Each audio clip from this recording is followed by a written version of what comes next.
Chad, Yes, sir. you're homeless in Grants Pass. Yes, I am. You live in one of these tents behind you, Yes, I do. and tomorrow you got to move. Yes.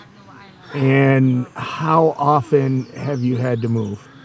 I've been out here 6 weeks. Yeah, 6 weeks now. So I'd say because of trying to find better places, it's probably been about 9 times I've moved. It's crazy. Yeah. And if you It's a don't little move, ridiculous. yeah, if you don't move, then you get a ticket and fine. Yeah. And how do homeless people pay a fine? Can't. We've got bare minimum as it is. Like, we have less than our ability to survive. And we stick together and try and overcome our shortfalls and help one another out. A lot of us do. And it gets very difficult out here. So cash is hard to come by. We're in inflationary times. Things are extremely expensive. So your dollar doesn't go as far as it used to. Not even close. No. I use Subway as an example because when I go in to buy a sandwich, it's now well above $15. Yeah. And how that relates to homelessness is you guys don't have a cooler to preserve food. You're Yeah. dependent on others. So, I mean, you either have to eat out or go hungry or wait for somebody because you cannot store food, which makes homelessness expensive. People don't understand how poverty is expensive. I don't believe people don't understand. I believe people do understand, but there is a lot of just not even caring going around, and our position in life is really looked down upon and discriminated against, really, because of the lifestyle a lot of us don't choose and have to live. And yes, there are some people out here that choose to be out here and they like it. To each their own. But you can't classify all of us into one group by saying the homeless. Because there are some people who enjoy being out here, and there are all different types of walks out here: race, creed, color, and how would you say, lifestyles. Yeah. Well, I've traveled a bit, and I believe there's a nomadic lifestyle where somebody says, I'm going to go live in the woods or I'm going to live in my van, and it's a choice. Yeah. And they can go to an ATM and withdraw money. But true homelessness is absence of choice. Yes. And I've yet to meet somebody. I mean, I know I've met people that have said, I want to be out here. And then I say, did you try to get out of homelessness? And they say, yeah. And then they adapt. It's learned helplessness. So the brain can only think of one thing at a time, right? Right. And the brain is powerful. So the brain has to decide, am I a piece of shit? The world hates me? Or I want to be homeless, and the want to be homeless wins. Yeah. Does that make sense? It does, totally. So I don't believe there's anybody that out here that wants to be, that's homeless. There's nomads. That's different. Yeah. Yeah. We almost feel like a band of roaming gypsies with how law enforcement comes out here to the public fairway, the parks, and gives us eviction notices, gives us 74 hours to move. And if we don't cooperate, of course, we get the ticket, citation, and we also get banned for 30 days. And, but that doesn't mean we're nomadic. We're actually homeless, and we're being forced to comply. Right. And that's, in my opinion, is illegal in itself because when our country was established, there were laws written, laws that can't be changed or manipulated to cause problems. We are guaranteed through our Constitution life, liberty, and the pursuit of happiness.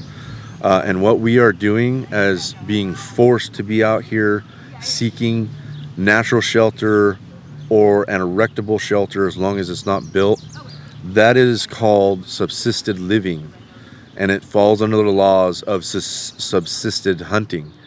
Means if you do not have the ability to afford to live in shelter, like a house, an apartment, a room, a shelter, or even a mission,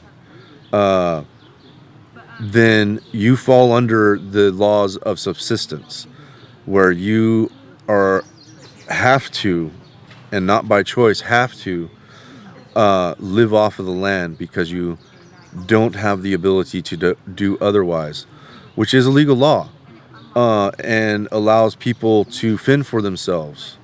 And our originating forefathers built America that way, and you cannot violate those laws. So people who protest against this, being in the parks, putting up tents, camping, is actually in violation of those laws and is illegal, but the law enforcement doesn't do anything to enforce it. Well, the whole thing rests around an older Ninth Circuit case where they said that you can't be ticketed or arrested for, let's say, going to the bathroom outside because everybody has to go to the bathroom, sleeping outside because everybody has to sleep, Yeah. unless police are able to offer you a shelter bed, right? Yes. And here, there is a shelter, but it forces religious programming.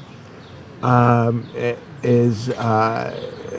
could go on and on about faith-based homeless shelters, but it's really not really a choice for people. No. If faith-based shelters, if they want to do religious programming, if somebody wants to go into a year-long Bible study, let them. That's great, but really taking an advantage of coercing vulnerable people is wrong. But anyways, that's your... Oh, go. You want to talk about that? I would like to expound upon the conversation we're having about that particular subject, because when you look at the structure of the missions and shelters, yes, they have requirements, and it forces people to do things they wouldn't otherwise do for services. They call that indentured servitude. It's just a step above slavery, and it's something that you're willing to do. Well, they call it, yeah. So work therapy is what many faith-based organizations call, and it is slavery. They force people to work, and they get around labor laws, right? Yep. And if you don't do it, then you're evicted, right? And what these faith-based organizations do, and there's many of them. The Grants Pass mission is one of the worst that I have seen.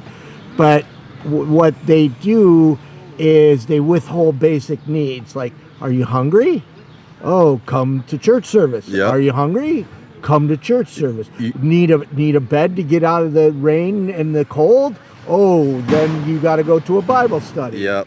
And that's not even Jesus, right? It's not. Right? Not even close to it. Yeah. So it's crazy.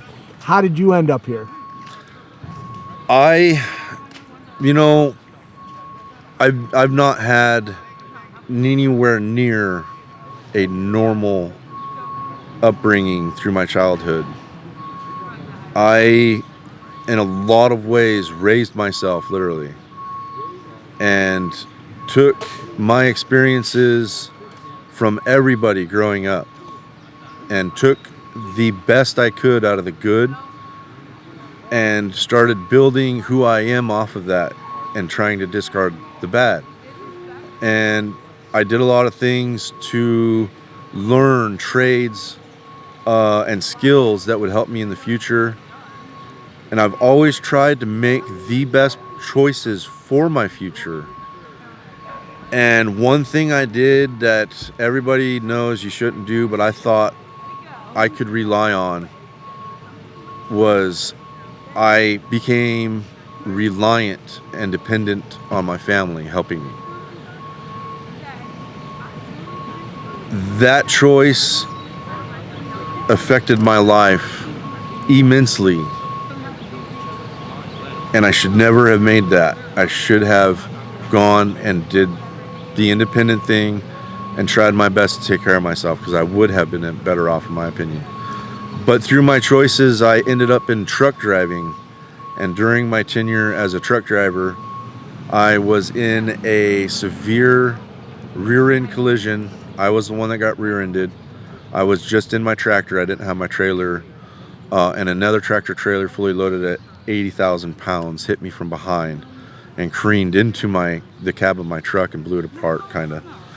And I sustained a lower back injury on that, and I didn't know right away until a few weeks later when the pain actually set in and came on. And just by chance at the same time, because I believe I was born with lymphedema. People say there's different ways you can get it, but lymphedema is a genetically passed down disease. You do not get lymphedema from diet. From being obese, you don't get lymphedema that way. You are born with the genetic marker, and you are either born with the lymphedema or you get it at some point in your life. Has nothing to do with your weight or diet or anything else. But lymphedema is directly correlated with obesity in lymphedema patients, which means lymphedema causes the obesity. And with what I went through, because I had gone on the poor man's diet to save and buy a house while I was having a good job and a good income, I went on the poor man's diet, just eating top ramen, which is loaded with sodium, and that's lymphedema's number one enemy. And I went over a year of eating top ramens trying to save, and I didn't, because I kept spending on other things that I didn't need necessarily. And after that accident, my fifth lower lumbar, I forget exactly the medical terms, but it's basically deterioration in the disc, and it's squatted and out of place. And that caused me excruciating nerve pain and back pain. And I have a condition in my upper chest from an accident I had in 1989 when I was 7, where I have 2 surgical clips that hold my ribs in place. And they're so close to the pleural lining of my lungs and the nerves in my upper chest, it causes me episodes of pleurisy and upper thoracic muscle spasms. And because of my sleep apnea that I was born with also, I've gotten costal chondritis, and it's not necessarily something that goes away in the way it happens. So I had massive upper chest pains and lower back pains, and I had down my outer thigh like somebody threw gasoline on, lit it, and it never went out. Wow. And because of that, I got sick at the same time, just by chance, with the lymphedema, and I started basically swelling and retaining water, so it made me larger. And because of the accident and the lower back pain, and being a truck driver, because of certain laws and views, you can't technically even take Tylenol or aspirin. If that's in your system, you get in an accident, someone gets severely hurt or dies, you're automatically out fault, even if it's aspirin, from what I understand. So you're severely disabled. Yeah, I became severely disabled. Are you getting disability? I just won my disability at the end of 2023, October 27th. I've been fighting for it since 2009. The accident and the sickness started in 2006, and I tried my best to wait it out, but it just kept getting worse. Yeah. And it's still bad. And so yeah, I was driven out of work basically because of my disability, and I've finally gotten my disability through a doctor's note. But it's not enough for an apartment. Not nearly enough. Yeah. I get $943 a month. And I go to the grocery store, I buy 2 bags of groceries, and that is no joke, $250, and it's all cold food. and I've got no way to heat it up because you can't use propane, or you can't even have a fire in the park. And so a hot meal out here is a luxury. People don't understand that. Yeah. And it's expensive to be homeless. We're just talking. It is extremely expensive. Because, you don't have refrigerator. I mean, yesterday when I was talking to a woman who pays $90 a month just for ice. Yeah. I believe it. Ice is another commodity that is a luxury out here. So you're disabled. Yes. And it's hard for me to get around. And it's hard for you to get around. So it's got to be extremely hard for you to move your tent every 3 to 4 days. It is. And luckily here in Grants Pass, because they have absolutely no funding for the homeless out here, which shocked me because I didn't know anything about Grants Pass. Well, they have funding for the police to come write you tickets and move you, you know. Yeah, and I even signed their paycheck to do that because I do receive disability. I still pay taxes. So I'm paying them to come out here and harass me illegally. And a lot of people, even in law enforcement and politics, view that they don't work for the public anymore. Yeah. What's your future like? Oh, it's so if it wasn't for like Mint's coming tomorrow to help you move. Yeah. So we do have a group. It's a nonprofit organization headed by a gal named Cassie. She's wonderful. She's awesome. And she has a handful of volunteers that help out, and it is so awesome and beautiful for us, especially those of us who are disabled and out here not by choice. They come and help us out, and they're called Mint. What would happen if people didn't help you? I would have gotten several tickets and evictions and 30-day exclusions from the parks because I cannot get around. Right, but you can't move stuff yourself. Where would you go? I could hardly move my chair around into the shade. Right. I mean, we just had this location set up so that you could have your chair. And well, where would you? And I know yesterday there are some medical professionals here trying to figure out how they can get you a bed. Yes, there are a lot of people right now working as hard as they can and using what resources they have to get me housed or sheltered off the streets in an environment that is more conducive for me, because in my condition, in my shape, I don't have a choice about it. Yeah. It's a requirement and I need it. It's heartbreaking to me. There's so many seniors out here. It's heartbreaking that anybody's out here.